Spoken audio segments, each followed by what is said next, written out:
Hello, everyone. I'm Dijon. I'm Amir. Sorry, I'm also eating.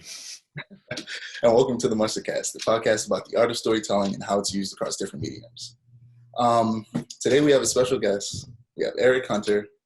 You want to tell the audience a little bit about yourself? Right. Hello. Eric Hunter. Already heard. I'm actually a wannabe manga artist, hopefully to publish to Shonen Jump. I've been working on my story for quite some time, maybe a couple of years, I think. Well, actually two stories. One being adventure, the other being a gag manga. But I guess all I could tell you the best is I just draw a lot. Um, and that's it. It's like So we're gonna get into what media we've been consuming, starting with Amir. You want to start? Yeah. Okay. So I mentioned this a couple episodes ago. I was listening to the Lies of Locke Lamora audiobook. I think I said that. Which is really good. I really like it. Probably one of my new favorite books ever. I just finished that. And I have like an entire list of books that I'm trying to get to. So the next book I didn't know if I wanted to continue the series or if I just wanted to jump onto the next book. I decided to just jump onto the next book, which is Six of Crows. I'll finish Lies of Locke Lamora at some point. That whole series. So I jumped on the Six of Crows, which just really feels like watered down Lies of Locke Lamora, but like in like industrial era London, even though it's a fictionalized place, but it feels very industrial era London. I mean, it's okay so far, but all it's really made me want to do is play Dishonored, because it's just like that's basically the universe that it's set in, but like Dishonored's a lot more interesting. We've been lacking in a lot of, I feel like, stealth games recently. I feel like the last stealth game to come out was who is it? The Last of Us Part 2, but that's primarily an action adventure game that has. Yeah, I was gonna say I wouldn't classify that's stealth elements. I wouldn't classify it It as has stealth game. Yeah, it has a really good stealth system, but it's not a primarily stealth game. Yeah, we need more stealth games. So yeah, since it made me want to start playing Dishonored, I got Dishonored 2, and I've been playing that a whole lot recently. And also, this you're gonna find this hilarious, Deshaun. I got Control, and I've been playing this game like crazy. Just about. I'm the type of person where I won't read in a video game. Like when I'm playing the video game, I want to play. I don't want to read. Dishonored, even it's rare that I will pick up a piece of paper and read that in Dishonored. No, Control has me reading every single piece of paper I find. I'm hunting these things down. I am fine. Like I'm reading everything, and it's crazy because like if you read stuff, the stuff that you read can actually help you like progress in the world too. Like it's not just lore stuff, although I love lore stuff, but it's not just lore stuff. There was one, I think it was like the Hiss guard or something like that has a shield, and it's like the shield completely negates bullets. And so I got the Hiss guard report before I actually confronted the Hiss guard, and I was reading it, and the report said bullets don't seem to work on the shield. So I was like, I should probably try melee if I ever run into these guys. And I tried melee, and I was like, oh my god, it worked. So it's just crazy because it's like I'm putting two and two together to actually like solve this stuff. It also very much so reminds me of the SCP Foundation. And Deshaun, you know I love Lovecraftian horror, and the SCP Foundation is like prime modern Lovecraftian horror in my opinion, even though a lot of it's not horror, it's just still very Lovecraftian. And so like, and it's even funnier because it turns out that Control was based on the SCP Foundation, which I didn't know until I started doing research about the game. So that makes so much sense why I love it so much. So I have been pouring an ungodly amount of hours into that game. Yeah, I love it so much. I'll start playing it again from the beginning when I get a PS5, because my first impressions were it's not my type of game. But It's very much so my type.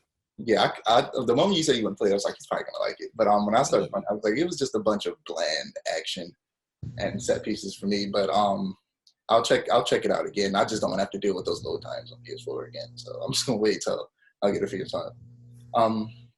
Is that it? Yeah. All right. So Eric, you could tell us what media you've been consuming. well, much different to anyone else.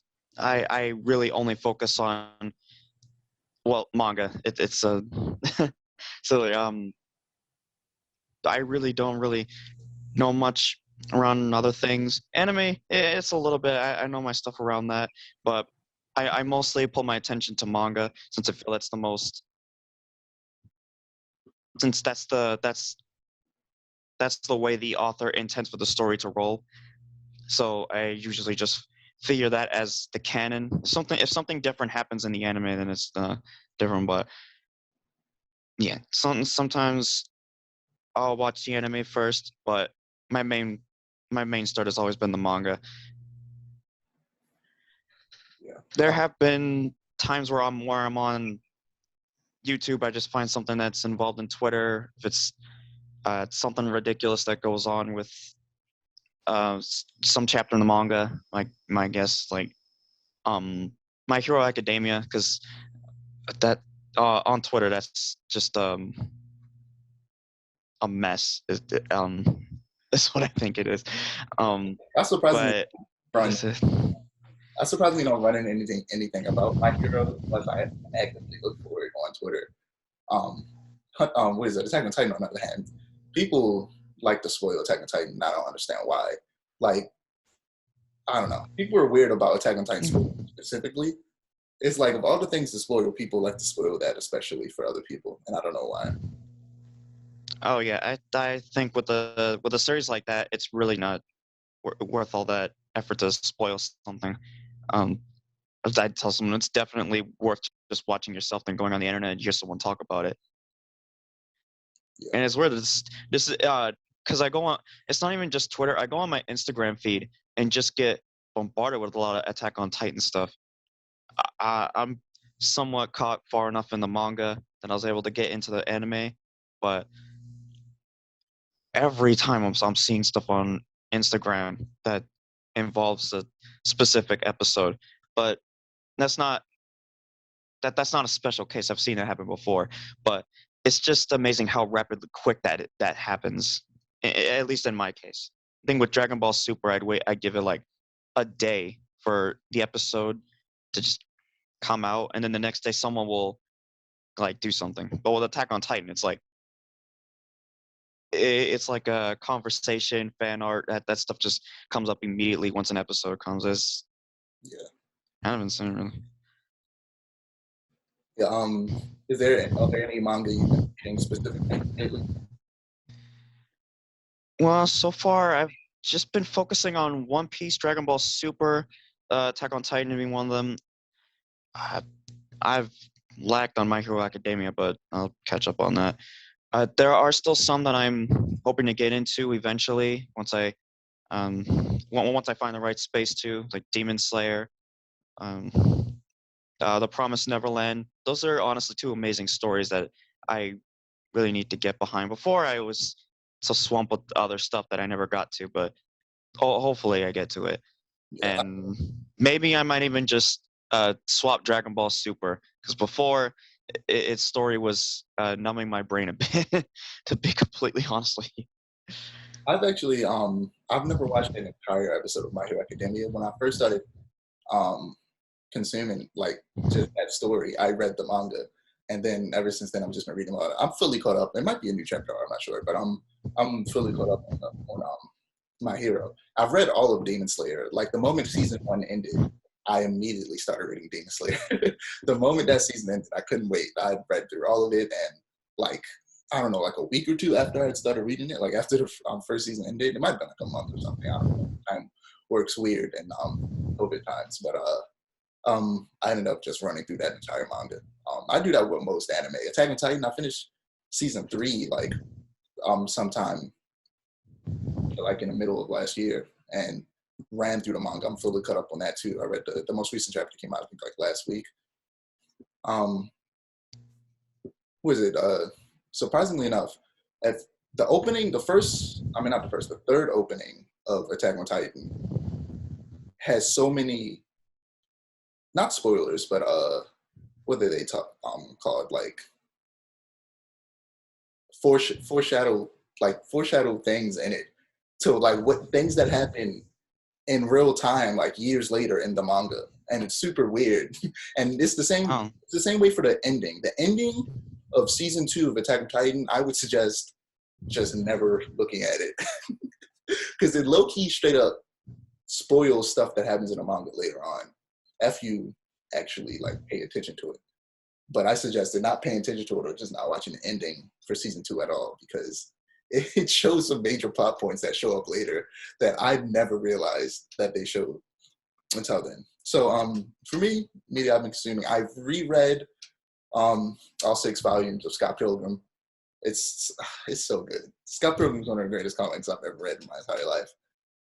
I had never read, I think, volume 4 or 3 of Scott Pilgrim for whatever reason. I think because I read it, the first time I read it, it was, I got it from the library, so they were missing one volume, like in the middle somewhere. So it was my first time reading either volume 3 or volume 4. So it was a bunch of extra information in there that I didn't realize I missed because I had read a recap since I had never read it. So I only knew what happened by a recap rather than actually reading the entirety of the book. But now that I've read it, it's dope. That entire series is just great. And it's weird that there hasn't been an animated Scott Pilgrim series that follows the comic accurately yet, because the movie came out before the I think before the 5th book, and there are 6 books. So there was tons of information cut out of that of the movie. The writer of the books was working with the director, so he gave him kind of information that he knew was going to happen at the end of the book while he was writing it, and that's why the ending of the movie is very similar to the ending of the book. But there's still a lot of missing information, and that movie is, I think, around 2 hours long. An extra 30 minutes, it might be even better. It's already a good movie though. But it also makes Scott look, he is a horrible person, and that's kind of the point. But he like ends up getting redeemed in the book, whereas in the movie there isn't enough time for them to redeem him. So he kind of is just a horrible person through and through the entirety of the movie. But yeah, Scott Pilgrim's great. I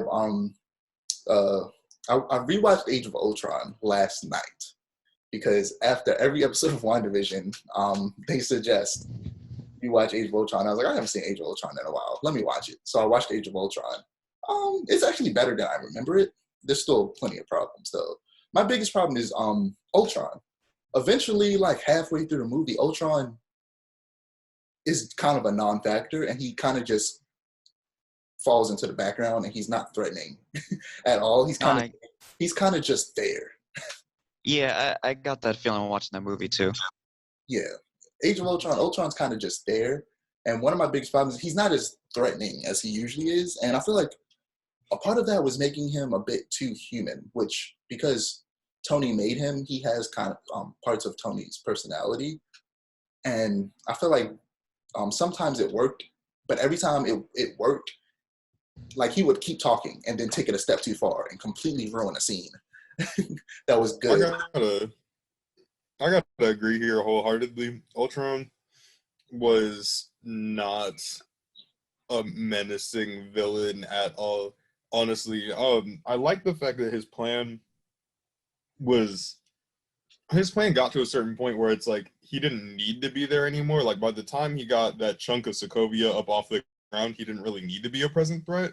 Exactly. But that still takes away from him being a villain, in my opinion, because I'm like, a villain should always be present and terrifying. Like that should always be a thing, in my opinion.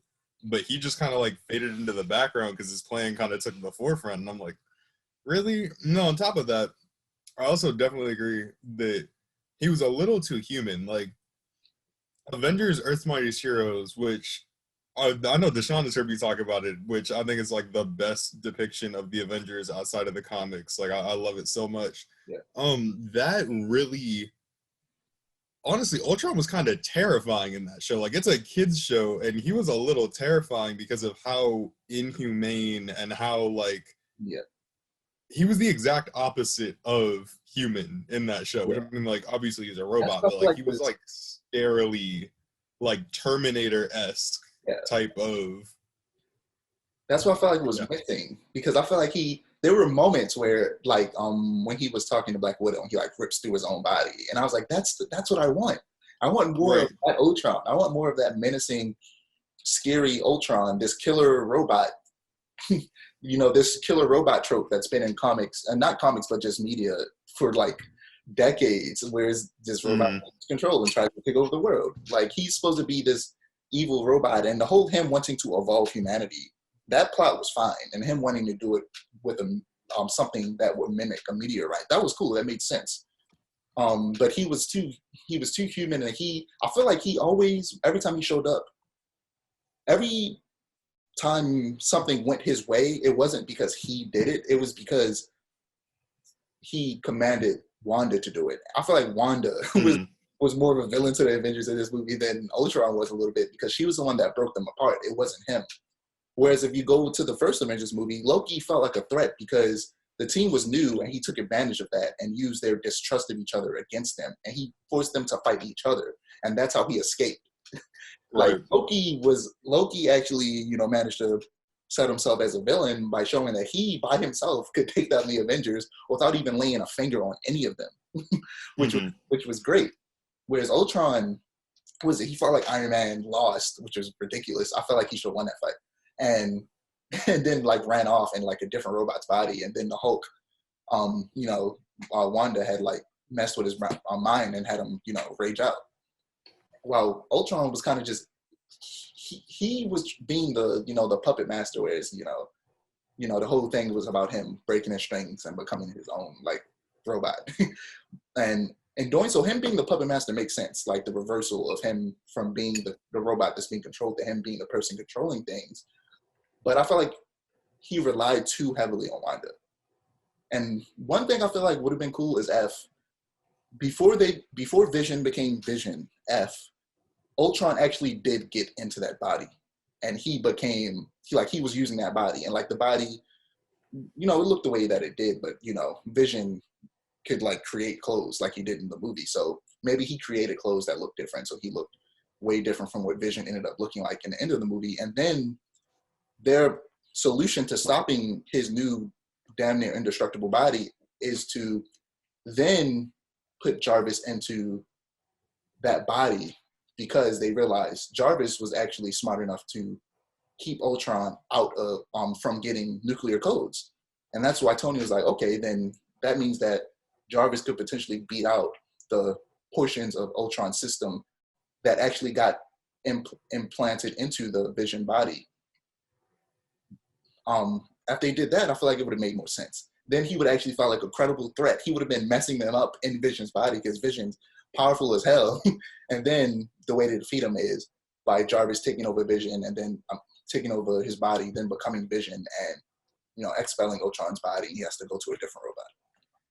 But in my opinion, I think the much better like break the Avengers plot, which is really like everybody's like, oh, he's such a bad villain. He's such a bad villain. In my opinion, I feel like Zemo in Civil War did a way, way better job of that. Like, he's super underrated as far as villains go. Yeah, and he's coming back in.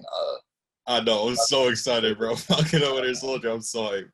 It's gonna be great. He's finally got that purple baklava, and yes. It looks. And I thought he was done with his whole vengeance quest at the end of Civil War. Like, I thought Black Panther talked about him. He was like, "I'm not dying until my plans are done," or something like that. I was like, "Yo!" Oh, I'm so hyped for that. Yeah. So yeah. I started rewatching Afro Samurai. I only watched the first episode so far. I love it, Afro Samurai. I'm still rewatching Cowboy Bebop. I watched what's the episode? Mushroom Samba. It's a ed-centric episode. It's a good episode. I started watching an anime called Cells at Work, which I wasn't sure what to expect when I first started watching it, and then I quickly realized, oh, this anime is legit about cells at work, like they're human cells.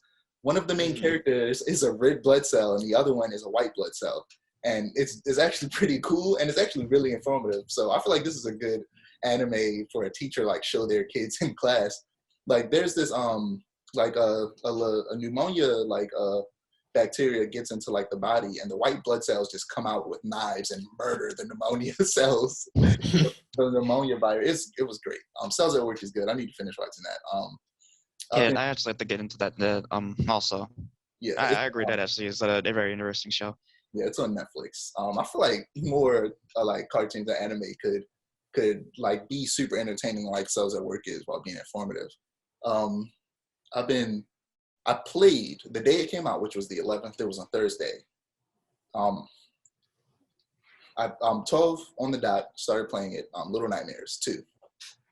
It's a 4-hour long game, just like the first one. It's pretty short. So I decided instead of breaking it up into pieces, I was like, I'm just gonna sit down and play it all the way through right now. And I did. It was terrifying at moments. Two of the characters scared me. One was a lady whose neck extends. It was horrifying. And the other one was basically Slender Man. And that game was horrifying at moments. Other moments it wasn't, because there was 2 demos that released not too long ago, and I watched people play it, so I'd already seen it, so it didn't really scare me as much. That game was really fun. I enjoyed it. Last but not least, I've been reading the mess out of Berserk, because I finally found somewhere to read it digitally. Berserk is a manga. For anyone who doesn't know, it's so good. And an anime that ends like right where the manga gets good. Let me talk about that. First off, let me grab my volumes of Berserk real quick.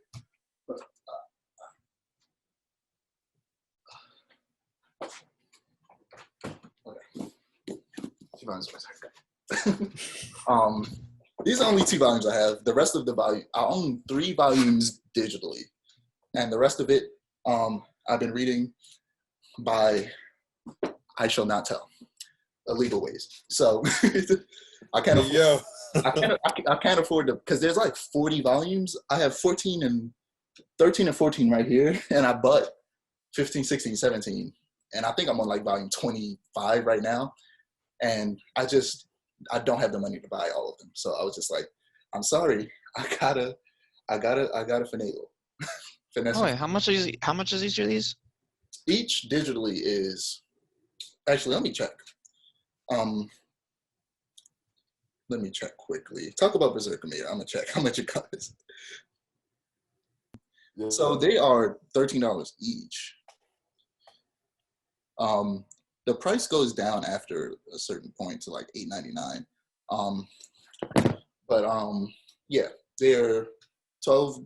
Most of them are $12.99. Literally only the 2 recent volumes, volume 39 and 40, are $8.99. So yeah, I don't have the money to buy all of those at the moment. So I had to, finesse. So it's phenomenal. The art, amazing. Let me just run through a random page.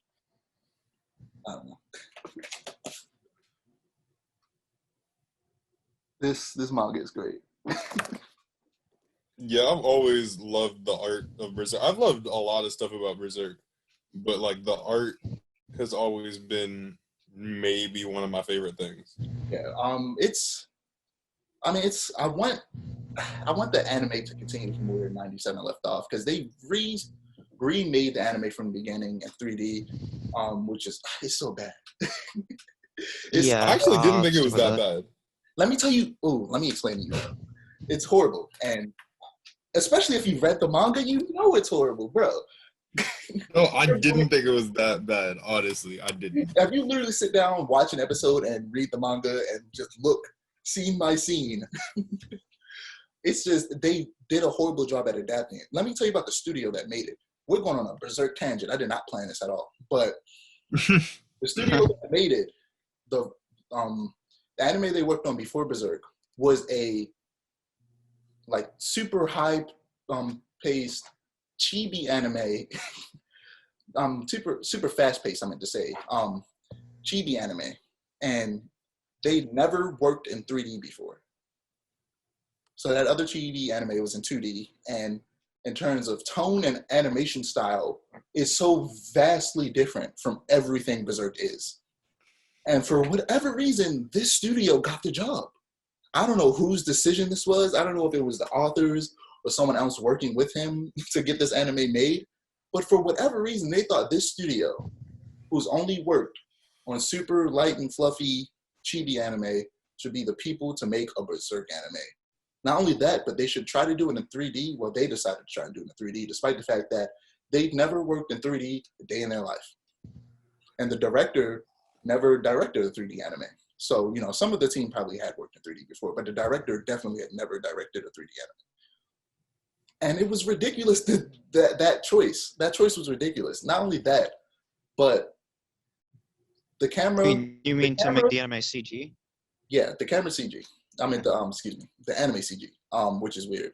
For specifically for Berserk, it's weird because Berserk is built on its still shots. And if you've watched the 97 anime, the original anime, you'll understand what I'm talking about. There are so many moments. Oh yeah, no, I get what you mean. It's impressive in that one. I honestly would binge watch that one 10 times more than I would the newest anime. Yeah, there's so many moments where they will it'll be in the middle episode, not just the beginning at the end like some animes have where they do a still shot. Like they'll go in for an attack and then it'll do a freeze frame of this super detailed like painting of them striking, which is basically just like the manga is. The manga, this dude made a video about how Berserk is.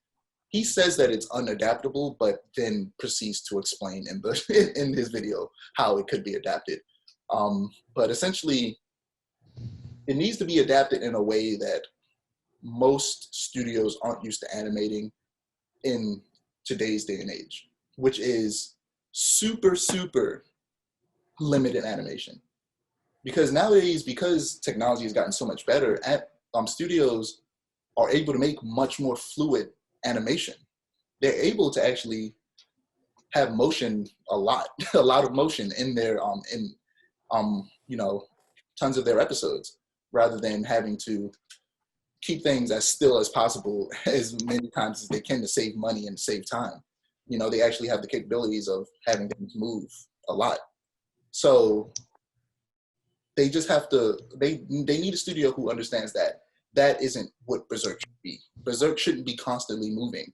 Berserk is about standing still for long periods of time and just letting the characters talk and just having a beautiful background and like freezing in the middle of battles to show a beautiful shot of like guts cutting someone in half. Like they need to slow down. Berserk isn't the type of anime that should be fast paced. And that shows. Oh yeah, no, I've noticed that there was a lot of extra movement when it came to the newest anime, and I thought that was just, well, I wouldn't say jarring, just out of. It's definitely jarring. Okay, yeah, I'd say it was out of character for the series. But yeah, there was just a lot of excess movement for considering the show. I also thought about that for the movies. I could say that the movies look amazing, but I have to say there was still a bit of movement there too, where it was like, all right, I needed to slow down a bit, just a little. They also, it's a matter of censorship, but there are scenes that just don't play out the way they do in the manga because of censorship. Like there's a scene where Guts backhands a soldier, and their face like explodes because he backhands them with his mechanical arm. So he hits them in the face, and like one of his eyes pop out of his face. And his face is showing, but he has like a helmet around the rest of his head, so it's just blood all inside the helmet. And in the anime, it's just his arm swings and hits the dude in the face, and it's 3D, so it's kind of like in real life if you kind of just, I don't know, if you took a bottle and just hit it, like there was no impact, like there was no like his nose like smushing like it would if you punch somebody in the nose. His face kind of just pushed back, and it didn't react in any way. It was weird. But let's get off that Berserk tangent because we got a lot of other stuff to talk about, and I don't want to.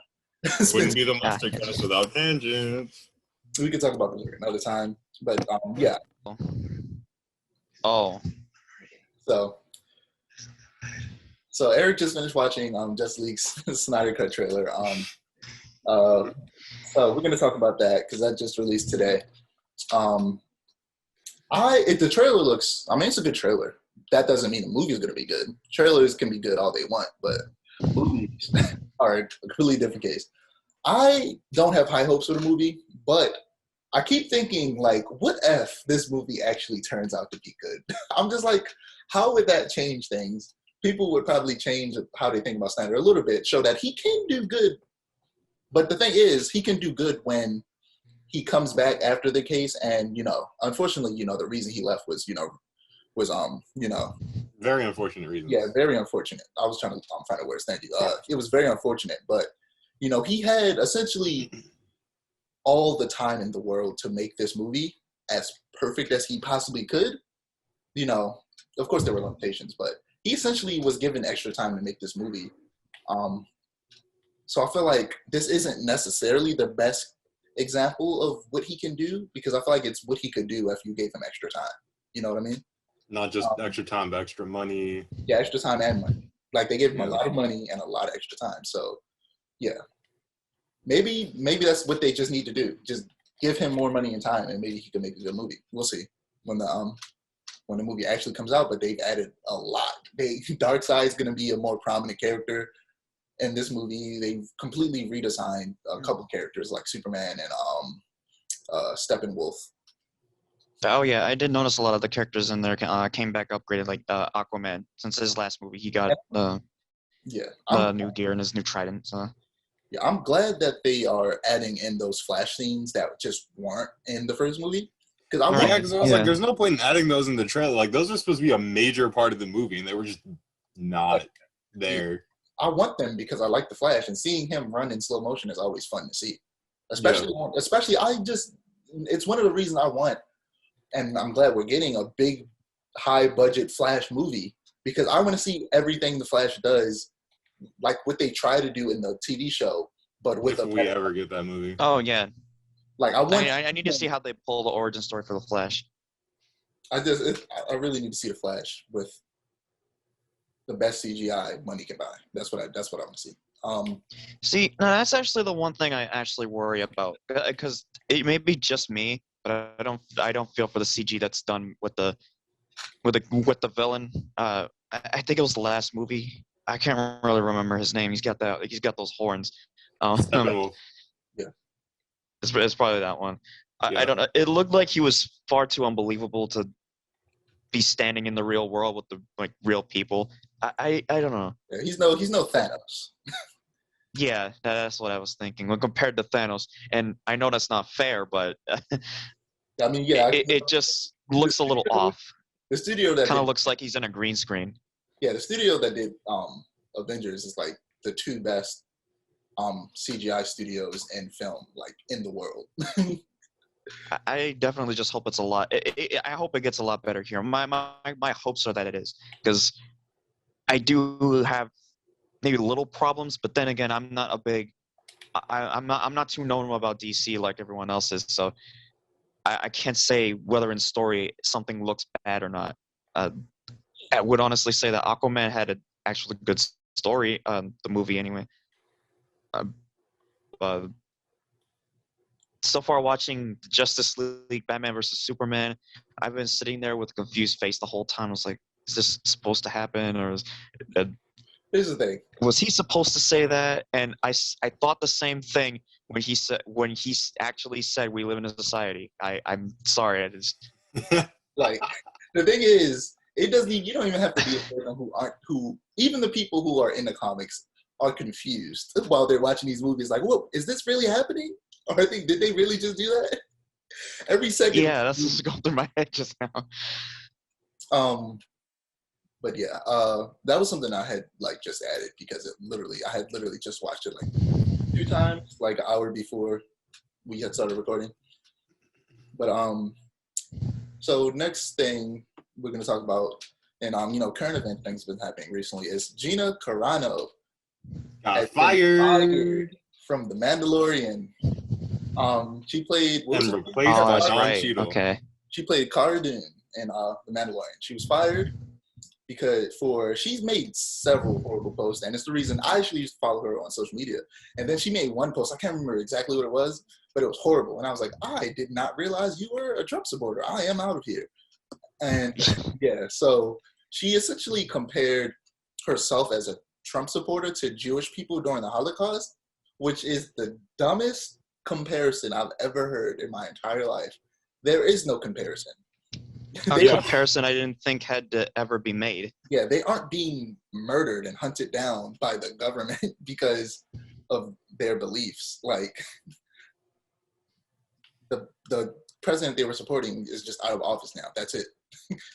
You lost the race. It's okay. It happens. Like there is no comparison to that. She said tons of other harmful things on her social media before. So it was just a buildup of a ton of horrible things that led to her being fired.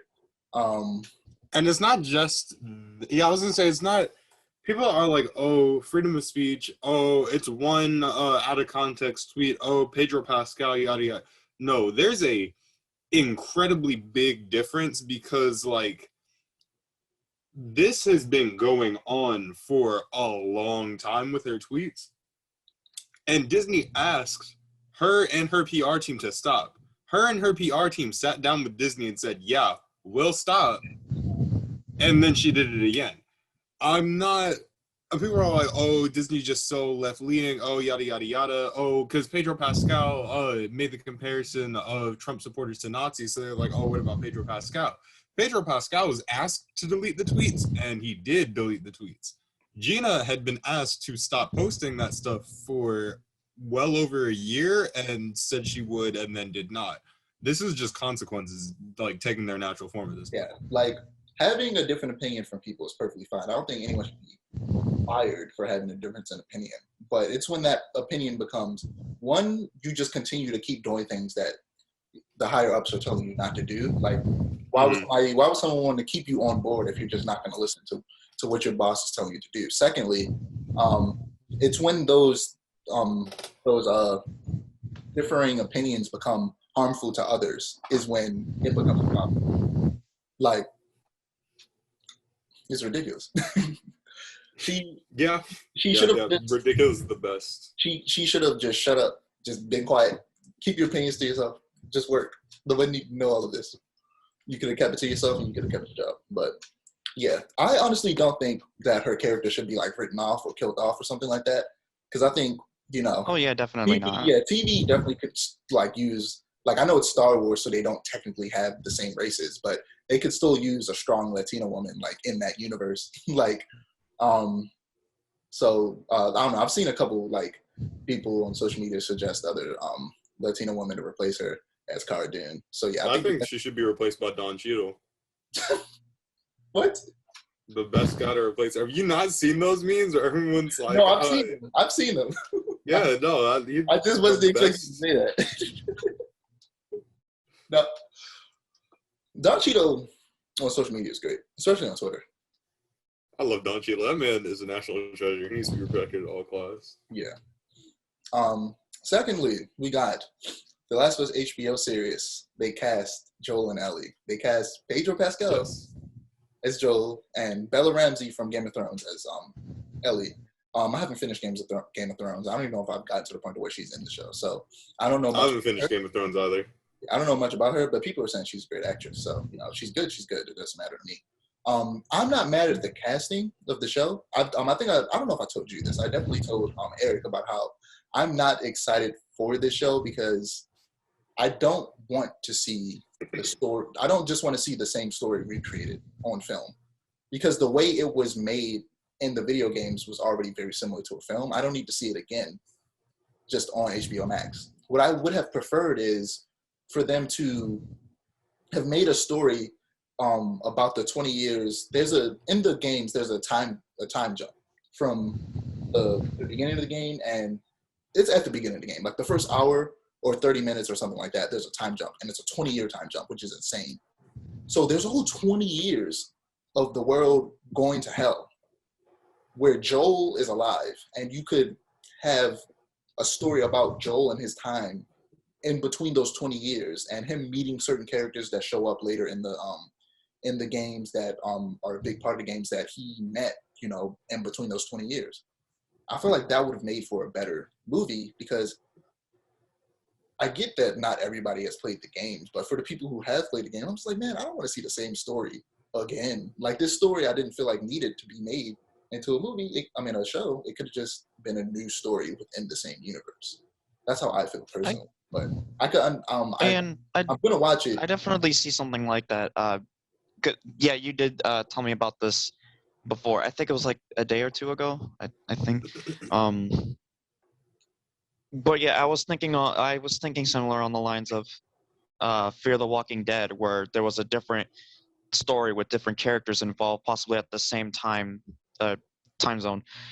But I was also thinking, like what you were mentioning before, it's something similar to what I'm thinking of when it comes to Dragon Ball Super, because before they had two movies, it was Battle of the Gods and Resurrection F, and in Super they had a middle, like the whole training thing, like what Goku and Vegeta did in order to get Super Saiyan Blue. I definitely agree that for The Last of Us, we could possibly, I would really like to get something like that, where yes, it's been 20 years, so clearly there has to be at least something that has happened. Yeah. You have any opinions on this? I know you're not even really a big fan of the games in general, Amir, but I'm not. I have the remastered. I still haven't finished it, honestly, but I do know the story in this part 2, so that I know everything of what's going on there. yeah, but yeah, well, yeah, that's all I have to say about The Last of Us. Lastly, before we move on to talking about oh my God, I just scrolled down on my my notes document and I didn't realize I added more. So never mind, this isn't the last thing. So Milestone Media is returning on the February 26th. Yeah. Artist I follow on Instagram, I don't know how to pronounce his name. His first name is Nicholas. I'll put it on when I edit it, how to spell it properly. But he posted some concept designs he did for Static Shock, and basically said, "Hey, Milestone's coming back February 26th." And we had a whole episode, not a whole episode, but a good chunk of another episode. It was episode 7, where we talked about Milestone and their contributions to diversity in comics. And essentially, Milestone Media, just for a quick summary, definitely go watch that video if you want a more in-depth summary. But go watch the video anyway. You want to support us? Go watch. Yeah, definitely. But essentially, they created a universe just full of Black superheroes that they call the Dakotaverse, and it's where Static is from. And it also is where a character named Icon and his sidekick, his partner Rocket, are from. And they're also coming back along with another character named Hardware, who's essentially kind of like their version of, he's kind of like Batman and Iron Man if they were combined. He's actually kind of like if Lucius Fox was Iron Man. Not if Lucius Fox was Batman. He's like if Lucius Fox was Iron Man. That's kind of what Hardware is. And Icon is kind of like Superman, but he came to Earth during slavery. That's exactly what Icon is. And he's been alive since then, and now he's a superhero in modern day with a partner named Rocket. I'm excited to see them come back. Me and you've talked about how I've just been so excited to see Milestone come back. I thought the comeback would start with the Static movie that's being made, with Michael B. Jordan being a producer. But no, they're actually coming back in the comics really soon, and I'm definitely going to check those out and purchase them and show them some support so that they keep making these. I'm excited to. I haven't read a Static comic. I've seen the cartoon, and I've seen him in Young Justice. And you said it before, how you outside of Young Justice, you haven't really been that into Static as a character, but you're definitely interested in checking out this comic. Yeah, no, literally the only reason I'm interested in checking out this comic, I'm not afraid to admit this, is just because like the design for this Static is so clean. Like this Static design, I want to see it in action. This is a clean Static design. Static could definitely be, and he actually already kind of was the Miles Morales of DC, because he was made literally the way he was described by the creators was he was meant to be like a Spider-Man type character, a teenage superhero, just going through their teenage life, but with superpowers. He was meant to be like Spider-Man. So in a lot of ways, he is very similar to Miles Morales, and he's kind of like what Miles is for Marvel, with Static is that for DC. After that, we're going to talk about Black Widow. Is still releasing in theaters, and it's releasing in theaters before it's going to streaming, which is garbage. Straight trash. And Kevin Feige was pushing for it, which made me upset to hear, because usually anything you hear about Kevin Feige is all positive. He's great, and he's done great things for the Marvel Cinematic Universe. But this time, I'm mad at him, because I get it. You want to make money. But do what HBO did.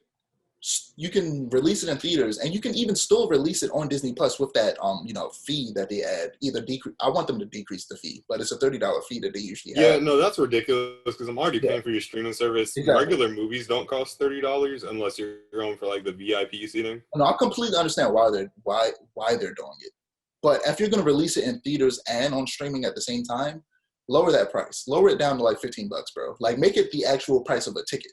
Like, don't make it twice the price of a ticket just to make so that you can make almost as much money as you would in theaters if you're already going to be releasing it in theaters. Like, it's just unfair to people who don't have the money because they're already paying for several subscription services, including Disney Plus itself. On top of that, nobody wants to go to the goddamn movie theater. We are still in the middle of a pandemic. I'm not about to go risk my life and others to see a goddamn movie. I'm not. Like, as much as I want to see this movie, and I've been waiting for this movie for months, even as much as I wanted to see Tenet, I didn't see Tenet until it was on digital. I didn't see Tenet until like a week or two ago because I wasn't going to go to a movie theater. I just wasn't. And some people, like, there are ways to go to the movie theater and be safe. Like, you saw Tenet in theater. Like, it's their way to do it and be safe. But not everybody wants to, like, risk that. Not everybody wants to go to the theaters. And not everybody should be going to the theaters. It should be an option for the people who do, but for the people who don't, they need another option. Otherwise, first off, they already aren't going to make as much money as they think they are. They just aren't. They aren't going to make like, if this movie came out the year which was 2020, when everything, what the hell? If it came out when it was supposed to, this movie probably would have made $1 billion. Like every other Marvel movie that comes out, it probably would have made close to $1 billion. Unfortunately, just because you're releasing in theaters during a pandemic, you're not going to make that $1 billion. You're not. I know that that's probably what they're still aiming for. I mean, of course, they got people that work on this. They probably know they're not going to make $1 billion. But if they know that, they should be willing to still release it on Disney Plus, because either way, you're not going to make as much money as you want. It's upsetting. Like, I understand not putting on Disney Plus for free because you want to make money, but at least lower the price, one, and just release it there at the same time it releases. But yeah, y'all got anything else to say that before I move on?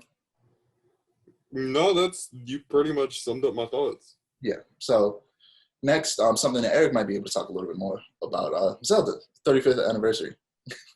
It's coming up very soon, in like the end of the month, like the 20-something. Supposedly there's going to be a Nintendo Direct in the next couple weeks about the 35th anniversary, and they might be announcing a Wind Waker Switch port and a Phantom Hourglass Switch port. I've never known much about Phantom Hourglass, but apparently it was on the DS, on one of the DSs. So people were wondering how they're going to port that to the Switch because the DS had that second screen and that played into the gameplay elements of certain games on the DS. So people aren't 100% sure how they're going to, translate that to Switch. Another one is they might have a trailer or more news about the Breath of the Wild sequel, which me and Amir have talked about Breath of the Wild a lot. That game is amazing. Still haven't been able to play it, but I still think it's phenomenal. I have the game now. I'm playing it. Haven't known about the story yet. This is the best way for me to know now. Yeah. Gonna get Age of Calamity at some point, but I did not know they were already starting with another sequel. Oh yeah, they announced worries me. Oh no, Made me feel like everyone else trying to get into One Piece. It's just getting further and further away. They announced this like 2 years ago, I think, at E3, like 2019. So it's been in development since the first one ended, if I'm being honest. That's usually how games work. As soon as one ends, they immediately start developing a new one. So yeah, supposedly it might be coming out the end of this year, along with the release of a Switch Pro, which I've been waiting for. It's the only reason I haven't pulled the trigger and gotten a Switch, because I'm waiting for a Switch Pro. Because if they're going to release a better version of the Switch, I want the better version. So I'm holding out for a Switch. I'm going to get a Switch before I get a PS5, 100%. I'm just waiting for the Switch to come out, for a new Switch to come out so I can get that. Yeah, so moving on, we're going to talk about anime and what makes an anime an anime. because there are some cartoons that I consider cartoons that some people would say are anime, but I disagree. You know, examples are like, you know, Avatar, the original Teen Titans cartoon, and Boondocks, which people call anime, but I don't think they are, and I'm gonna explain why. I can understand Avatar and Boondocks. 100%. I will never understand the original Teen Titans. That's not even in the same like style as anime. What? It's similar. It's not exactly though. I heavily disagree with that. I think the creator mentioned that that their style was somewhat similar. I respect that. I don't agree. I respect it though, but that's yeah, wow. So I would say that there are several things I think that make something an anime versus a cartoon. You know, being realistic, anime is just sort of animation, and they are literally just straight up Japanese cartoons. That's what anime is. But what makes up an anime specifically to me is, number one, it's made by Japanese people mostly. Like the creative team is mostly Japanese. Secondly, is Japanese people have a very specific way of telling stories that I feel like is unique to them because of their culture that isn't easily mimicked by other cultures. And a lot of that has to do with a few things that I'm going to talk about in a moment. But before I get to that, I wanted to say that because anime is so popular, the distinction between anime and cartoons is slowly getting harder and harder to tell, because more anime are starting to take elements from Western cartoons, and more Western cartoons are starting to take elements from anime, kind of creating this, you know, mesh of the best of both worlds. And because of that, what's the difference between the two is starting to become harder and harder to see. But there still is a difference. And the differences I'm about to bring up, after doing the research, none of these are exclusive to Japan. And it is hard to really pinpoint what really makes an anime because the biggest thing that does it is simply the Japanese culture. That's the biggest part that makes it what it is. So I'm literally going to start there. So I learned some things during this research, which is literally the point of research, is why Japanese is so what a lot of people consider weird. The reason for that is because to avoid I don't know how to say this word. Colonialization. I can't speak. How do you say that word? Say it again. Colonialization. Colonialization. There we go. To avoid colonization and basically become more modern, because Japan has always been a closed-off society until only 100 years ago. They were very closed off, and they were never invaded by Europeans like most countries over here in the Americas were. Like all of our every country over here in North and South America was invaded by Europe, but Japan never was. So they retained a lot of their culture. So when they finally did open up and start, mingling with other countries, they kind of just started pulling in a bunch of different stuff from all of those different countries to kind of make their society more modern. And this started happening in the late 1800s, and then it went to a second phase after World War II, where they were basically just seeking out new culture and ideas and incorporating them into their culture. Because it happened not too long ago and it happened very quickly, Japanese people basically became a bit more open-minded when it comes to diversifying their culture. And it created this hybrid culture that to people outside of Japan see as super weird. And, basically my research, this is what I found out. I feel like the best way to explain it is, think of it like our generation versus older generations. Some of the things we do is considered odd because it's new and different. And also, we also tend to take old things and reinvent it to fit our generation. That's kind of what Japan did. They're kind of they're like little kids. Not little kids, but kids our age. They're like people our age versus people 10, 15 years older than us. They just are inventing new things, bringing new things into society while also taking old things and making them a bit different. And that's why they seem so weird compared to us. So I guess that makes a lot more sense when I consider, well, this isn't anime related, but it's more manga related. But I just noticed with Akira Toriyama's mangas, not just considering Dragon Ball, it's like, I'm sorry. Just oh, sorry. Go ahead. No, I literally was just saying sorry. Go ahead. Oh, okay. Right. I was saying, I like so with other mangas and Akira Toriyama's list of projects he's done, and I wouldn't mention Dragon Ball since it's Dragon Ball. Well, his other works have been a lot more bizarre and even similar that were before this. So you had characters that were, well, if it's okay to say this, they're pooping, and their poop is like pink, and it has a smiley face on it.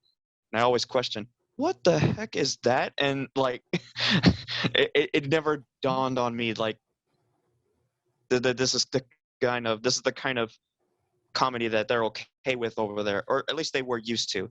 Yeah, I'm sure now they're like they're actually a little more strict now, but yeah, nowadays before it was like they hardly thought that the kids would even think about it as inappropriate. Yeah, nowadays, they become less, weird, for lack of a better term, because one, most people are getting used to it. They're used to the kind of like uniqueness of Japan, and also Japan itself is becoming more falling in line with other countries and adopting, like I said, they are open to bringing in, new cultures into their society and adapting it. So as they do that, they become more and more in line with, other countries. They'll still always stay unique because of how quickly they decided to change in the late 1800s and the early 1900s, but they're becoming less and less, like I said, weird, for lack of a better term. But there are three other elements that after doing some research, I found out is unique to Japanese storytelling. When movies, books, anime, cartoons. Number one is something that was described in the many articles and videos I watched as savoring the moment. There are tons of lingering like shots and moments in movies and live action movies and animated movies and anime that happen in Japanese stories where they will just it doesn't necessarily focus on a specific plot point. They just hold on a shot just for the sake of showing the beauty of it. That happens a lot if you guys have watched any studio Ghibli movies. How do you pronounce it? Is it Ghibli or Ghibli? People always say. I would say Ghibli. Yeah, I say Ghibli. I don't know if anybody knows because everybody says it differently. But if you, I know for a fact you've seen some there. Have you seen? It'd be weird if you didn't. I'm sure you've seen some studio. Oh yeah, no. I've seen about. I feel like I've seen all of them, but there may be one I missed. Yeah, I don't know. I've actually recently started watching a lot of them because until recently I'd only seen Ponyo, and the only reason I'd seen Ponyo is because Miss Harris had played in her classroom like 1,000 times. That's the only reason I had ever seen Ponyo. Otherwise, I would have never seen a Studio Ghibli movie until sometime last year. I had watched Howl's Moving Castle. But yeah, I love Howl's Moving Castle. In those, if you've seen those movies, there's a lot of times where they will just slow down. And like we were talking with Berserk, just hold on a shot. And you'll just see a person just chilling, not doing anything that necessarily pertains to moving the plot forward. They're just doing it for the sake of showing you a beautiful shot and having you see something that pleases your eye rather than having you see something that, progresses the story. And that's something that happens a lot in Japanese media. The second one is having the difference between the protagonist and the antagonist be that they are, rather than it being good, evil, light versus dark, it's more of they just happen to take different paths. One may lead to a more morally either gray or, bad side, but it doesn't happen because one is just this innate evil. It more happens just because they happen to just take different paths. And like I said, this is another one that you could you definitely also see in Western media, but it definitely is something that kind of started in Japanese media. The last one is, the title I used is weird. It's kind of different from how I explain it, but the title is direct emotional engagement. But essentially, what I'm describing is the I'm sorry, I'm trying to figure out how to explain this. I don't even know if I wrote it. Oh, Japanese stories, they use the circumstance that a character find themselves in as the main emotional generator, whereas in more Western stories, the main emotional generator is the character themselves. A good example of that, I feel like, is, let's talk about Naruto. So Naruto, he's a cool character. He's a great character. We talk about Naruto a lot on this podcast. We do talk about it. I mean, it's amazing. Yeah. It just shows off how good Naruto really is. Keep coming back to it. So a big part of the conflict in Naruto, especially at the beginning, especially in that first arc, is the circumstances of his life. The fact that he has this demon inside of him, and because of that, everybody in his village ostracizes him, and no one likes him. Everybody hates him, and that's a big part of his story at the very beginning. And that's an example of the emotional generator being the circumstances that the characters put in, rather than the actual, obviously that leans into the character themselves giving emotion, but it stems from their situation, their circumstances. And that persists throughout the entirety of the anime, him being, a Jubi. The Jubi is the monster. Ginger. The Jinjuriki, there it is. The Jubi is the monster. The Jinjuriki are the people with the Jubi inside of them. But yeah, that's all I have to say about that. Do you guys have anything to say about, what constitutes as an anime versus a cartoon? In my eyes, what constitutes as an anime is it made in Japan? Yes, it's an anime. Is it not made in Japan? No, it's not an anime. That's fair. Well, like I said, that's I'm not sure if I've seen other series do something like this. I'm aware of the 3-act structure. I've just seen it a lot more in manga than I have in other places. I've heard Kohaku, where there's a conflict, a middle, and then a resolution, or I think is what it is. Can't really remember most of how it went, but I do have a general feeling of how it goes. But I've seen how characters take a how's the way you would say it? Is it backseat? It's yes, and at the same time, no. I feel like there's small moments that, if you focus hard enough, you could see what the character is really about. And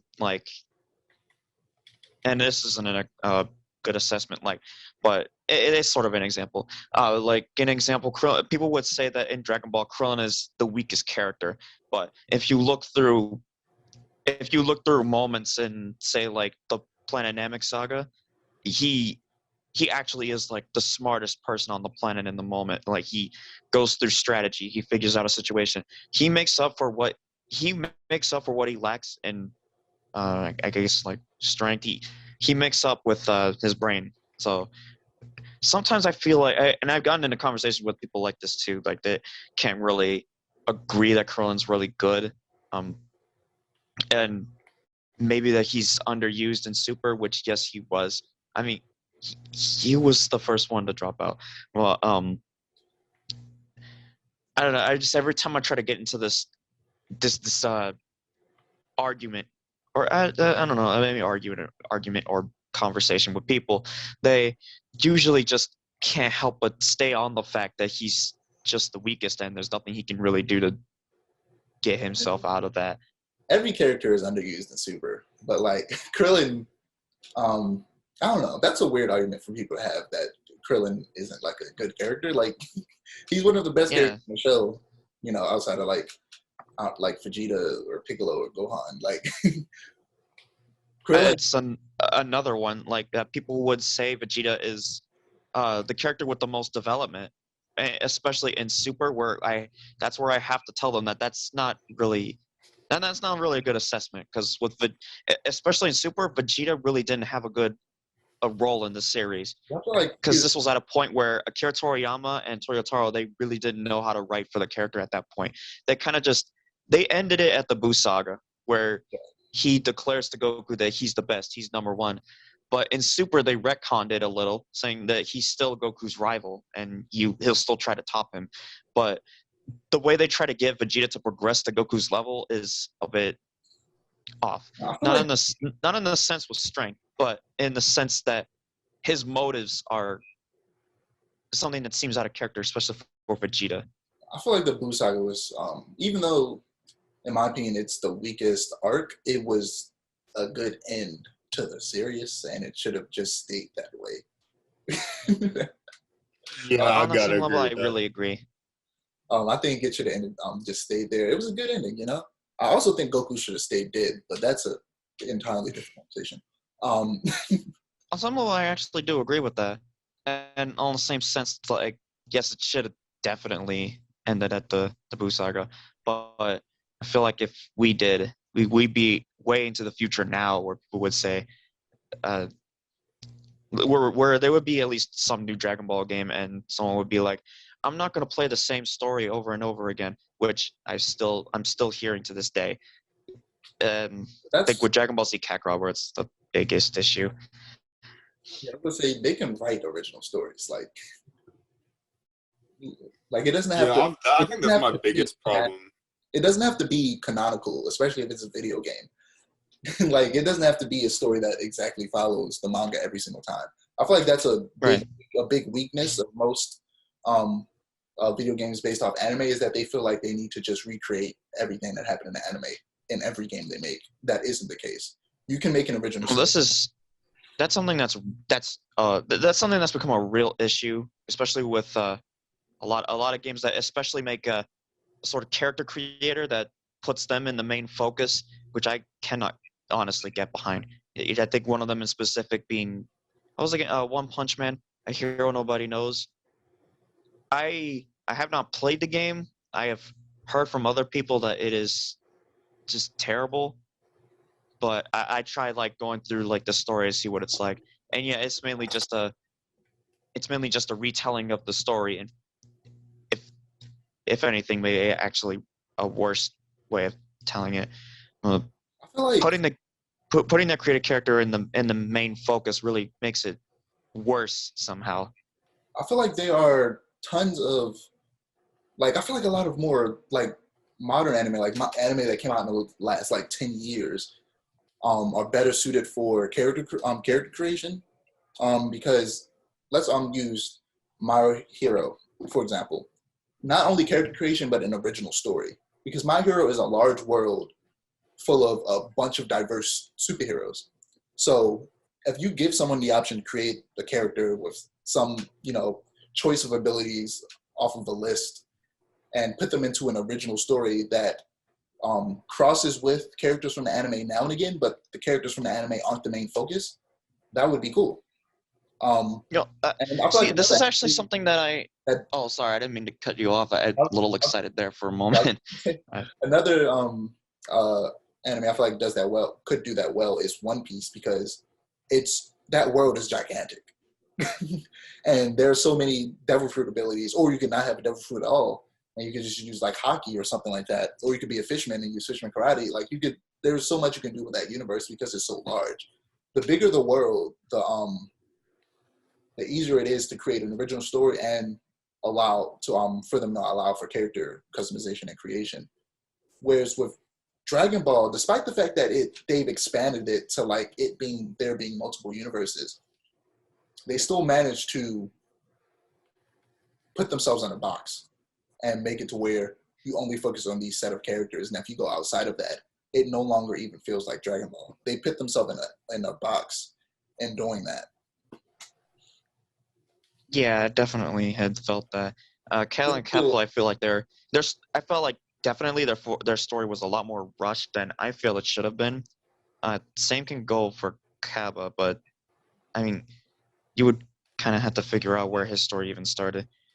But with Jiren, it's a weirder situation, since with him, throughout the entire duration of the Tournament of Power, he had no character development until, like, what was it? I think the third of the last episode. I feel like that's where that was, where they actually explain his backstory, which was very generic in my opinion, and They just turned him into Batman. maybe lots of other people's opinion.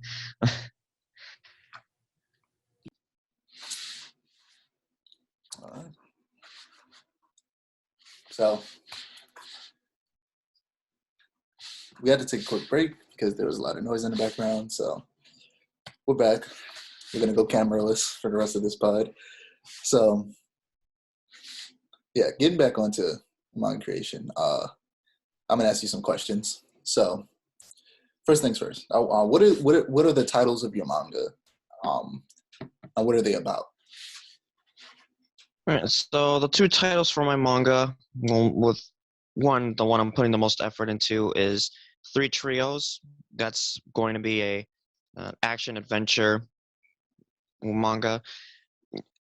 Mainly the thought I had on that was the idea that there were a lot of characters in other series that went into groups of three doing something, and I thought that was pretty interesting, so to try something like that. And after some thorough checks with old friend of mine, we eventually went through the idea of making this manga. And yeah, that's kind of how Three Trios came to be. The other one is one that I'm thinking, one that I'm coming up with the story on myself. That one's entirely by me. It's actually called Jump Boy. So it's going to revolve around the Wednesday story, but the thing about the story is that the character is aware that he is the story. That mainly aware that his entire existence is just that of gag manga. So what he'll basically just have as much fun as he possibly can with the idea of, messing with whatever he wants to. That one, as I said, I came up with on my own, but I am having other inside help from it. Like I do have some people, some of my friends are actually a little involved in the series as well. So, they come in and pitch in as much as they can. But it's going to be a gag manga. Like they think I mentioned that already. So how long have you been working on both of them? But for both of them, or did you mean one in specific? Like individually, like how long have you been working on Jump Boy and how long have you been working on Three Trios? So Three Trios, I have put a whole many years. I would have to say, I think since the start. I think since somewhere around the beginning of high school. Like, So I've been working on a story for a long while. Like 2015? Yeah. So you base a lot of your characters off of your friends. What inspired you to do that? The idea on that was when they thought of me just wanting to involve my friends in this story. I can't really remember the whole details of it. I just remember me first actually having friends and just wanting to just draw them. And I think one thing led to another, and it just went to me using those drawings of my friends as actual characters. Right. So you mentioned that well, I wanted to ask you what your biggest inspirations were, but I was going to say that you also mentioned like Akira Toriyama, and it can be seen in your art style how much Akira Toriyama kind of influenced it. Who are some of your other like inspirations, and what ways did they inspire you? Would have to say, well, okay, I do have these divided in like some areas. Akira Toriyama's art style is obviously the main one that pinpoints my motive to draw manga. Another thing about my style is that it also centers around in the 80s and the 90s style of manga and kind of how people were drawing them back then. When it comes to the story, I actually have Ichiro Oda to think of as inspiration when I'm doing this stuff, because as far as I've known, as far as I've read anything, Ichiro Oda has been the best at constructing a long and yet a very amazing, compelling story. Not even just with the main characters, but with extras or even islands or cities, towns.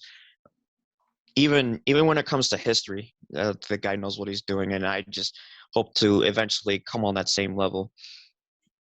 When it comes to the dynamic poses, definitely JoJo's gonna be a big inspiration on that one. It's just something about, and well, and this one's the weird part, because I remember people were telling me like the poses were weird and like JoJo, why am I following JoJo? JoJo looks super weird, and I think that's because they were focusing on the anime, and in some ways I could see why, but I mainly follow the manga by its inspiration. The way they have their poses constructed in there and the way their pacing is, it feels a lot more powerful to me. I see it as something different, so that I wanted to see if I could figure out how to capture that same essence. Yeah, I feel like JoJo's Bizarre Adventure captures that, like we talked about before, that unique and weirdness from Yeah. Japan. Like it really captures that. It's literally in the title. It's called JoJo's Bizarre Adventure. So when people watch it and are surprised that this show is bizarre, I'm like, it's literally in the title. You knew what you were getting. Yeah. You should have known that, knowing that you were gonna actually watch this. So I don't know what else you're expecting. Yeah. When it comes to when it comes to movement, and this one's a new one for me, and by movement I mean by the anatomy of a character. I think Captain Tsubasa has been a recent inspiration to me, because recently I'd say like last year, I had played the game continuously, the newest one, Rise of New Champions, and I thought at one point, okay, I'm gonna read the manga and see what the story's about, and it's honestly amazing to me how this has never actually gotten a Western release, because the way the manga is constructed is honestly just amazing. They have the characters doing or playing soccer in ways that I didn't think was possible. Uh, Kind of just the way that their movement is being shown. The way the way the manga artist draws the characters' bodies making a motion with their dribbles. When they make a shot towards the goalie, their limbs look like they're far more extended than they should. But in a sense, it's more like a perspective. I, I I feel like you understand what I mean. It's like I could definitely show examples to kind of like illustrate what you're saying. Yeah. So it's hold on. I actually do have a copy with me. I think if I just get a visual observation, it might be a lot easier to describe. So it's like from the moment you get that same thing I mentioned before, where the character's movement makes you question, why are they moving like this? Why are they doing that? You get a lot of that with Captain Tsubasa. You kind of figure out the 1, 2, 3 part, how the character's movements are connecting to another character's. So, like, I guess in an example, like you say you just kicked someone in the leg, and then or you see someone kick another person in the leg, and the first thing you're going to notice is maybe the leg, but then you're going to look up and see the expression on the person realizing they just got kicked in the leg. It's something like that. Right. So I wanted to ask about like your process from like conceptualization. I can't speak today. Conceptualization. There we go. To writing and like sketching, and then into like the paneling and inking. Like, could you talk on that process a bit? Like, specifically, I want to hear about your concept stage. Like how do you start? How did you start like coming up with the idea for the stories and like different characters, especially when it came to basing them off of friends? Well, weirdly enough, when it comes to the story, I did not have much of a big hand in it. Mainly just the idea, the concept of, you know, a group of three doing it, going out on an adventure or handling a job that they were assigned to. Um, but going through the timeline of the story that I have all layered out, that's actually a lot more in contribution from the old friend of mine. So she kind of told me how the story's gonna go. I usually jot it down, make sure I put a timeline, including panels, so that when I look at it, I'll get a sort of a small observational understanding of how I'm going to end up constructing one page. But lately, because that old friend of mine, she had to leave Baltimore, so I usually ended up seeing if I can come up with the story on my own, and eventually led me on to going through YouTube, going through channels that know how to construct a story, or or understand how character arcs work. I get a lot of help understanding that stuff through a channel called Totally Not Mark and Oh, hey, Anime AJ. I had literally just recently started watching Totally Not Mark. I think the first video of his I watched was actually a Berserk video. He was talking about actually he made a video. The video I was talking about Berserk not being able to be adapted, but then of course in the video he explains how it could potentially be adapted. And last night, like it was like 3 o'clock in the morning. I was like, okay, I need to go to sleep. But I stayed up for another hour to watch his video analyzing Bleach, which is like one of my favorite animes of all time. It's the anime that got me into anime and manga. And you know, he basically just had a lot of thoughts about Bleach that I have, in the sense that the first 2 arcs are phenomenal. They're one of the best arcs in all of manga. But after that, it goes so far downhill, and it gets really bad, unfortunately. As much as I love that show, it gets super repetitive. But yeah, I recently started watching Totally Not Mark, and if you need some more resources, I could definitely give you some. And some help in general. Yeah. Yeah, I would definitely really like that. That would help. Yeah. But yeah, was there anything you wanted to add before I ask another question? Oh, I guess aside from that, I do sometimes get a little bit of help from some of my friends who are actual characters in the series. So sometimes they'll actually pitch in. Sometimes they'll give me information that I may not know, even if I search up on the internet. Like say something about a native tribe, since that's something I'm trying to evolve a little bit in my story. Get a little bit of help from a friend of mine for that. It's one of those kinds of examples. Okay, so I wanted to ask you, do you prefer digital or traditional, like drawing? So for manga, I would say I'm definitely more traditional. Mm. It's just something that I stay true. It's just something I stay true to when I'm just when it comes to drawing manga. I just feel that that's the original way that it's intended for. Digitally, I would prefer to do it when it's something bigger. Like say if I'm doing a cover, then I would have to definitely do something like that. But I would still try to. I would still try to make my. I would still try to make my work on the computer look as similar as it could on the if I was doing it traditionally. Since I don't actually have a drawing tablet, I would actually have to draw everything through either my finger on my phone or a mouse on my computer, and it wouldn't not actually that big of a challenge. Um, I'd say it's a little bit easier on my phone, but I'd say doing it on the computer really isn't challenging either. I do have a bit of a handle on it, but what I would say is just a lot more comfortable for me to just use pen on paper. Yeah.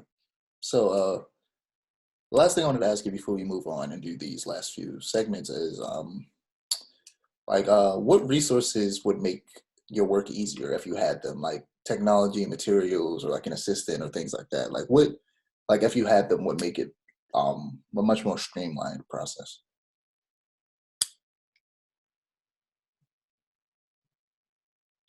I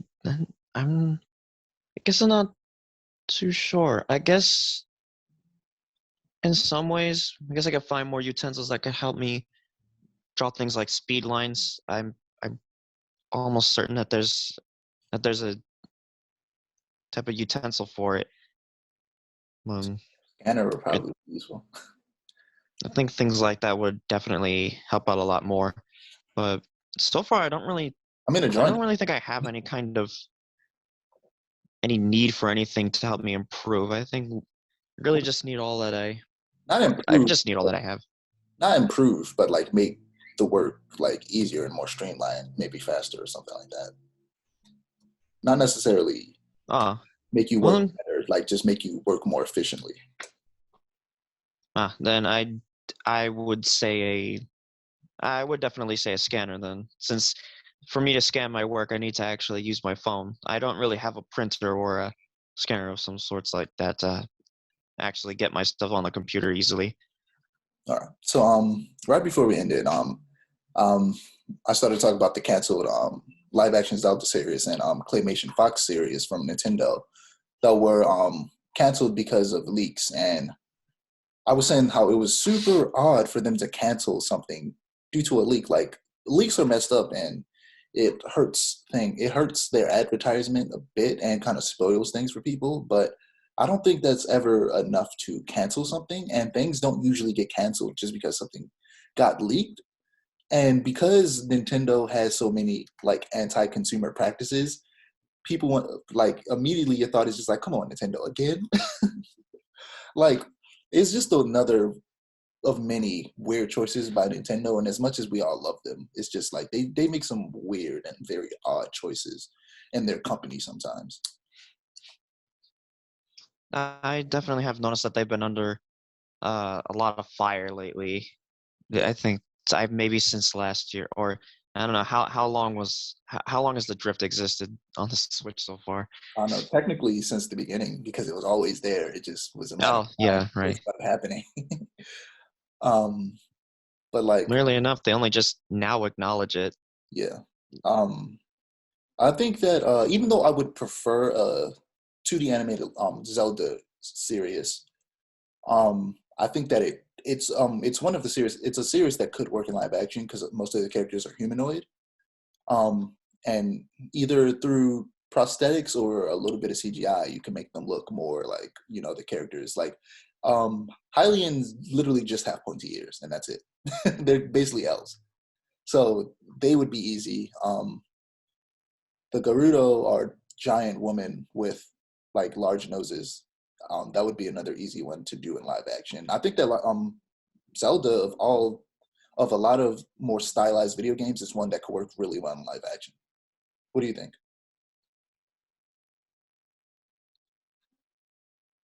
I would say that something like I would say that something like live action Legend of Zelda wouldn't be unbelievable. I think that the way you described it can definitely have it work that way. And I definitely don't think you need to have too much CG animation in order to make some characters who might be a little too hard to make. Maybe except for I forgot the name of the rounder ones, but I'd say characters like Ganondorf. I'd say that take at least some makeup efforts. It's simply. Yeah, I feel like his base form, it would just take some prosthetics and makeup. But once he like F, I would assume you would naturally want him to transform into like his like giant like pig form eventually, and that would require some CGI. So when it comes to Star Fox as a claymation, I don't know if it was a series or a movie, but as a claymation, I think that works perfectly because I don't remember where, but wasn't there like some Star Fox thing where it was like a person in a mask and had like their jaw moving and like weirdly. I don't know. I feel like that claymation style of animation fits well with Star Fox because it's something that I don't know. When I think Star Fox, claymation pops in my head due to that Star Fox and like mask that is that famous Star Fox mask that was used. And I'm not really sure what it was used in. I'm gonna look it up. What do you think about Star Fox claymation? I guess that's a weird question. I mean, it's not something I didn't think of before, but in the same sense, I don't see how that could be a problem either. Normally, I haven't seen a bad clay animation before, so I wouldn't say that this would turn out terrible. Yeah, I feel like Nintendo. I'm glad that they are starting to realize that they need to start, not need to, but they should start making serious out of their properties. But I'm upset that they canceled these because I'm like, this could have been the first step to them making more serious. Like I've been wanting like a Metroid series for a very long time, or just like a Metroid animated movie. But like, I feel like they have access to so many IPs that would work very well in animation and would lend themselves well to that art form. And people have been like clamoring for it for a while now, and it's weird that they haven't done it already. So, Amir, are you there? Yeah, I've seen notice that kind of trend with Nintendo. They do have I a am lot still of them here. I on was their just letting you hands. guys talk. Yeah, because I need you here because what I'm about to talk about next is Star Wars. So, Perfect. Asajj of interest. I was on Instagram and somebody, an artist who I follow, drew Asajj, and I was seeing it and I was like, man, Asajj is dope. She's a great character. So I think I looked up like what happened to Asajj because I felt like at a certain point she just disappeared. And I'm sure you probably knew that there was a book. There's a book about Yes. Asajj, and I'm sure you know all about it. And Yes, I do. Yeah, it features a Jedi that also showed up in Clone Wars, Quinlan Vos. Quinlan Voss. Oh, it was so depressing. I don't understand why they did that. Yeah, the episode that I remember him from is Hunt for Zero. That's the episode I remember him from the most. He also like appeared as like a hologram in a couple other episodes. But yeah, and her story is really dope and interesting. And like you said, a little sad. Basically, the novel is called Dark Disciple. And what I learned from reading is that she had a relationship with Quinlan Vos and essentially turned him to the dark side. I don't really want to spoil it, but she turned him to the dark side. The book is quite a few years old at this point. I mean, yeah, but I don't know. I don't want to spoil the story because what if they do something with it? I don't want to ruin it for people now. No, I'm going to spoil it. I highly doubt they're going to do anything with it. I was going to say, you're right. They probably aren't. I would love them to because I've talked about it before how I would like them to make more stories about the Sith. But yeah, I mean, they had a few episodes. They had several episodes that focused on Asajj, but she's only in 14 episodes of the Clone Wars, actually. Yeah. Yeah, which is crazy because she was introduced. Well, she wasn't introduced in the Clone Wars. She was introduced in the 2003 Clone Wars, and in Legends, in Legends comics, she's in a lot. But like, she was in one of got really popular in the 2008 Clone Wars for her only to be in 14 episodes out of 7 seasons. She was in some of the best episodes of the 2000 was it 8 or 3? 3. 3, yeah. The 8 one was the Genndy Tartakovsky animated. Yeah, the Genndy Tartakovsky Clone Wars series. Her episodes were great, especially her fight with Anakin. In the rain, yeah, that was awesome. I actually have a clip of them fighting in my watch later on YouTube that I've been meaning to watch, so I'm probably gonna watch that after this. But yeah, like you said, they probably don't do anything with it. So spoiler alert if you don't want to be spoiled on it. But I'm gonna talk about the Dark Disciple, and essentially, Quinlan Vos is he's trying to assassinate Darth Tyrannus. That's what they call him. Darth Tyrannus. And she was his disciple, Tyrannus's. What is his actual name? That's his actual name. Count Dooku, Darth Tyrannus. Yeah, Count Dooku. That's what I was looking for. But his real name is Tyrannus. That's his real name. His real name is Tyrannus? Yeah. Dooku's his Sith name. Pretty sure. I'm like 75% sure. I don't believe you. I'm pretty sure it's the other way around because the Sith names always have some type of weird pun with it, like Sidious or Maul. And Tyrannus, I'm pretty sure is his Sith name, and Dooku is his actual I got to go back and read. They I'm call him- almost certain Yeah, because they I call remember him- Dooku Jedi Lost. They call him Count Dooku, but Darth Tyrannus. Like tyranny. And I have to go back and reread Jedi Lost because that was the new Dooku book that came out, and I could have sworn they called him Tyrannus in that, and that was before he became a Sith. Yeah. Anyway, but, go ahead. Yeah, but essentially, Quinlan Voss ends up going to the dark side, and I mean, it's a little bit more complicated than I make it seem, but at the end, correct me if I'm wrong, but he was like kind of faking it to like get into the good graces of Tyrannus and like assassinate him. Yeah. But yeah, and in the end, essentially Tyrannus finds out, tries to kill him, and Asajj pretty much gets in the way, and she dies, and Quinlan Voss survives. I mean, until he, doesn't, because Order 66. But yeah, her story is dope and interesting, and I would love for them to make like maybe a mini series or maybe even a movie about it. I don't know. I want them to do something with this story beyond the book. Moving on from that, let's see. I'm going to talk about two more things. Let's go to another Star Wars thing before we go to something different. Apparently, the Knights of the Old Republic remake is being developed by Asper Media, the developers of Jedi Knight, Jedi Academy. I didn't hear that. I Yeah. did not hear that they were developing it. That's got me very excited. This is a rumor, but if it's happening, that's dope because I know how much you love Jedi Academy. Oh, yeah. And I've seen it. It looks really cool. And if those people are working on this, then I have high hopes. GameStop. I learned something cool about GameStop. As we know, I mean, everybody knows about the whole stock thing with GameStop and how essentially regular people started to play the same game that rich people have been playing forever and manipulating the stock market. And the moment poor people start to do it, they get upset and try to put an end to it. But besides that, I found out some things that GameStops have been trying to do to stay relevant because they were going out of business. And one of those things is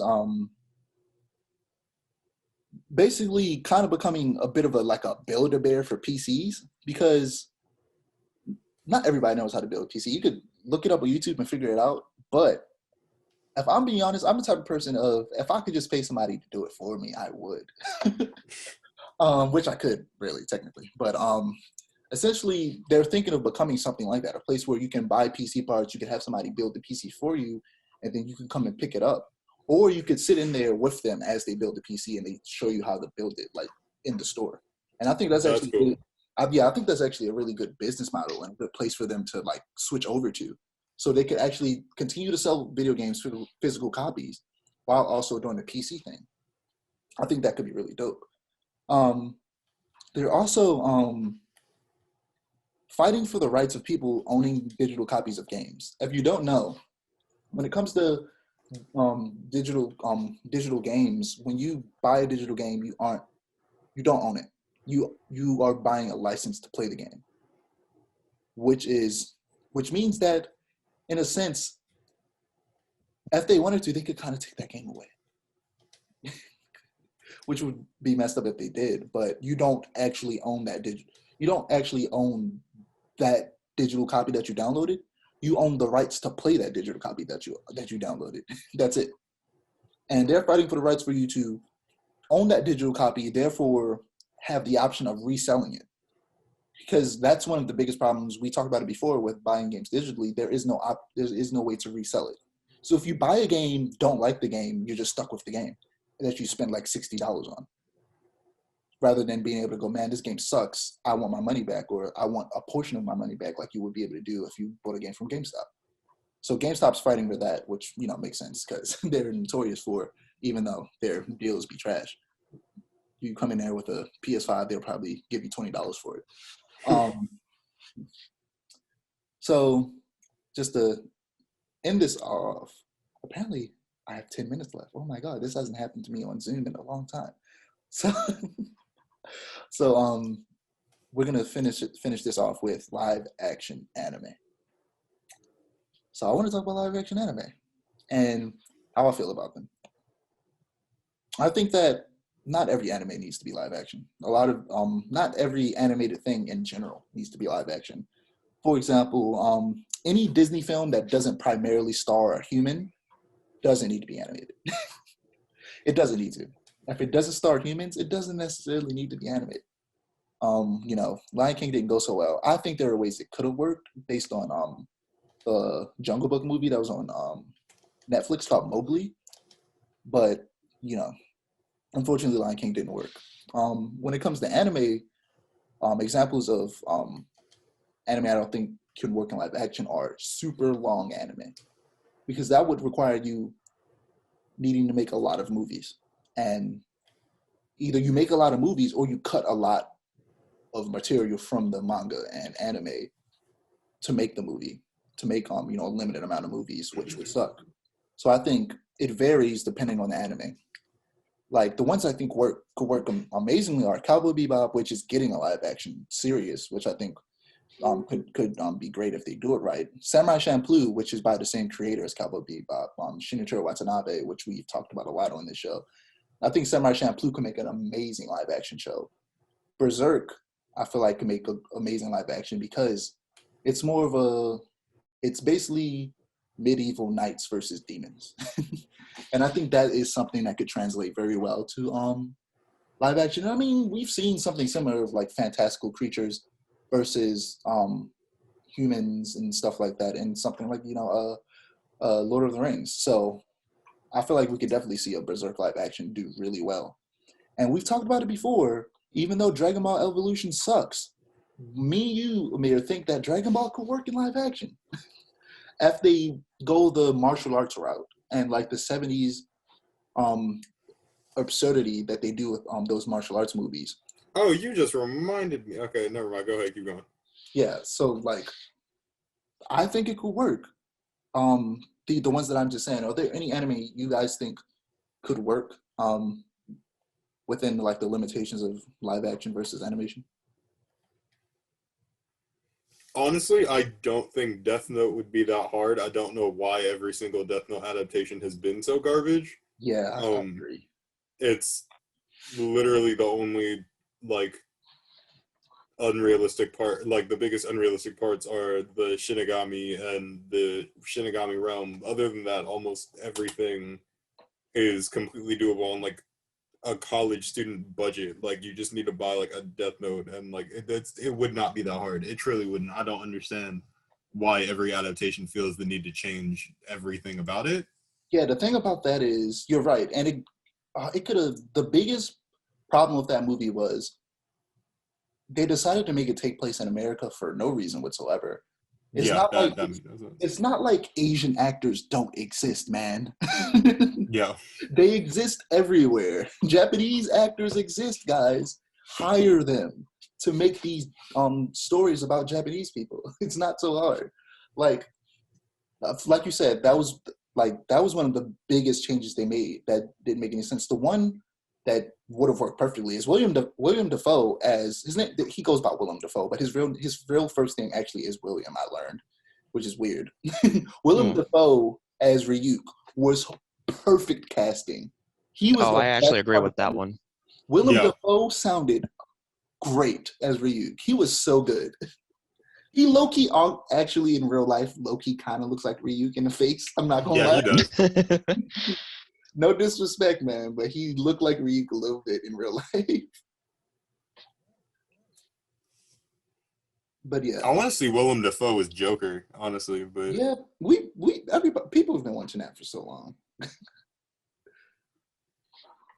I don't know. Maybe I don't know if it's something that he hasn't wanted to do, because I don't know. It feels weird that nobody hasn't approached him about it, right? Why wouldn't they? I mean, it's definitely not the first time he's played a bizarre character. Yeah, I mean, he pretty much plays someone who's very much kind of like the Marvel equivalent of Green Goblin. Like of Joker and Green Goblin. Green Goblin is similar to Joker in some ways. Also, he might be coming back as Green Goblin in Spider-Man 3. Yeah, I heard that too. I don't know how valid that is, Here's the but thing. I honestly forgot how much I liked the Green Goblin as a villain until I was reminded that he might be coming back. Because I feel like even the name Green Goblin hasn't even come to my mind in so long. And he's such a good villain. Like, I low-key forgot about the Green Goblin and Norman Osborn. One of the coolest designs I've ever seen in comics is Norman Osborn as the Red Goblin with the Carnage symbiote. He looks so cool. I'm gonna put a picture up when I edit it. Red Goblin, Norman Osborn is the coolest looking Goblin design I've seen, in my opinion. It's really cool. But yeah, before we end, Eric, are there any live anime you could see working in live action? I know One Piece is currently making a live action. In my personal opinion, I think that's one that shouldn't be made in live action and isn't really going to work because one, it's far too long for them to make multiple movies about, and all of the character designs are so absurd that it's going to be weird to do in live action unless you do tons of prosthetics or CGI. That's how I feel about it personally. Well, some of those points I actually do agree with their style. The One Piece style might actually be a bit tough to try and decipher in live action. I don't think it might be possible, although it might still be slightly curious to see how that turns out. I mean, I'm not expecting the same level of amazing I'm expecting from One Piece itself, but I'm more or less slightly invested to see just how the first episode will turn out. Yeah. I don't entirely know how far into progression they are. I know that there was a leaked footage of the actual the Going Merry, which is their main ship. Yeah. So All right. that, and there was rumors about some lady who may actually have the casting role for Nami. Not entirely sure how everything will turn out, but the way things are playing out in my head, it sounds like it may work. And even then, I might be I might still be cautious about how it'll actually be. So we'll see. Other than that, I think another anime that would most likely be able to is, I think, for sure, Yu Yu Hakusho. Oh, They definitely have literally before characters the involved. words came out of your mouth, Yu Yu Hakusho popped in my head. Yeah. I mean, it's definitely believable. I believe that. I think what we said, I think with another series, I think could definitely work in the same principle with Yu Yu Hakusho. I think some of the demons could just be So done by makeup, and in some occasions done by CG. So especially if it comes to transformations, especially. Yeah. So the Zoom's about to end. So I need to wrap this up. I don't know how many seconds we got left. So sorry. So, don't forget to like, comment, and subscribe to our channel. If you want to see more storytelling content, and then click the notification bell so that you're notified when we post. You can follow me, Deshaun Fortune, Dijon Mustard. I don't know why I said my real name. I'll put my stuff on the screen. You can follow Eric. I'll put his stuff on the screen. Amir. I'll put his stuff on the screen. I'm sorry you have to end so abruptly, but the Zoom's about to end. So you got to dip. This was great. This was fun. it was fun. Well, It was. until the noise started happening, but